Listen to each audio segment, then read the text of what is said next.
আজকের মেনুতে ছিল বেগুন ভাজা। বেগুন ভাজাটা ভীষণ টেস্টি হয়েছে। তারপর পাঁপড় ভেজে নিয়েছি, ঝিঙা কেটে নিয়েছি, আলু আর কাঁচা পেঁপেও কেটে নিয়েছি। ফোড়নে দিয়ে দিলাম কালো জিরা, তারপর কেটে রাখা ঝিঙাগুলোকে দিয়ে একে একে মশলাগুলি দিয়েছি, যেরকম হলুদ, লবণ আর জিরে গুঁড়ো দিয়ে ভালো করে পাঁপড়টাকে একটু ঢেকে মজিয়ে নিয়েছি। তারপর এখানে আমি কাঁচা লঙ্কা চেরা দিয়েছি। দেখুন সুন্দর পাঁপড়টা, ঝিঙেটা আমার ভালো করে মজানো হয়ে গেছে। এর মধ্যে দিয়ে দেব ভেজে রাখা পাঁপড়গুলো।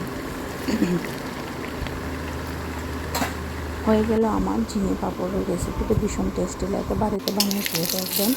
তারপর আমি এখানে ডাল সম্বারের জন্য নিয়ে নিয়েছি সর্ষে আর টমেটো, শুকনো লঙ্কা দিয়ে ফোড়নে দিয়েছি। এখন আমি এখানে মটর ডাল ব্যবহার করব আর আলু, কাঁচা পেঁপে আর সয়াবিন দিয়ে রেসিপিটা বাকি রইল।